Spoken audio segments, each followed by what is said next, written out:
they can just email me, but it'd be a good thing for them to read up about it first, and all the information they need is on that JeffreyRasley.com site. Okay. And then hopefully they will not have to go through the 4-day hell trek through hell.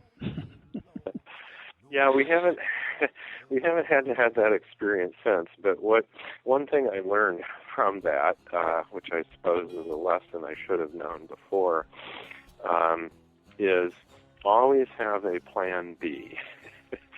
And so because we didn't really have a plan B, we had to sort of do it on the fly.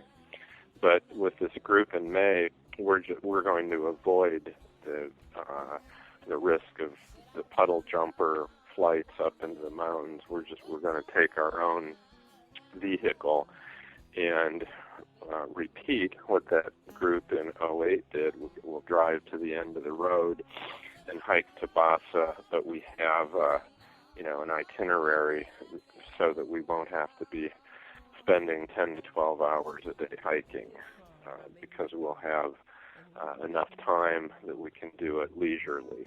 Mm-hmm. And you can concentrate your time in the actual project that you're focused on. Yeah, hopefully we will arrive without any pulled groin muscles, knee injuries. The students will be in good shape and either ready to log onto a computer or pick up a shovel. Mm-hmm. Or temporary insanity, Yeah, that's always a possibility, mountain madness. Mountain madness. Wow, Jeff. Thank you so much for sharing your story with us. And could you tell us some of the titles of your books that you've written? Yeah, the first book, which sort of follows the narrative of that '08 trek, is called Bringing Progress to Paradise. And then the next book about Nepal is called India, Nepal, Himalayas in the Moment.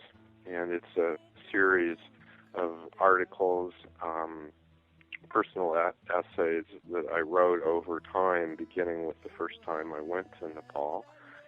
And then the third is called Light in the Mountains, and it's sort of goes through the narrative of the multiple trips back to Basa village and mountaineering experiences, and sets forth the philosophy of Philanthro-Trekking.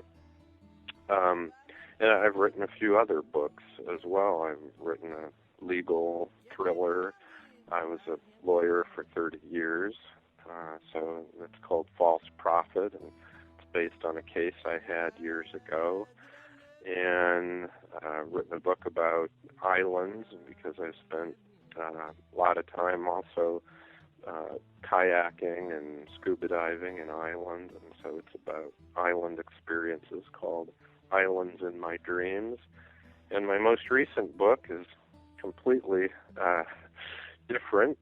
It's called Monsters of the Midway, the Death, Resurrection, and Redemption of Chicago Football. And it's a truthy, fictionalized, humorous memoir about playing on a football team in college that was called The Worst Team in College Ball by People magazine. Yeah, I must pick that one up. This is great. And so all of these books are available. There's links on your website? That's correct. Each book has a link on the website. Listeners, you know where to go. Okay, so you have, and what we'll do, we'll also post your website up by our broadcast. Yeah, so our listeners will be able to access your website and to gain information and possibly prepare to go on one of these adventures with you. And to meet That'd be delightful. And to meet these wonderful people from Basa Village. It's an experience that's unlike any other. Okay, Jeff, thank you for joining us on Authenticity Radio. And until next time, be authentic, be true, and be free. Well, my road seemed dark as night.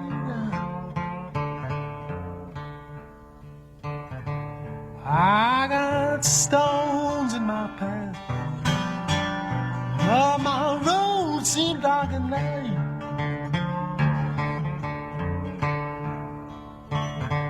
I got pain in my heart. This is Authenticity Radio. Authenticity Radio with Slade Sitter.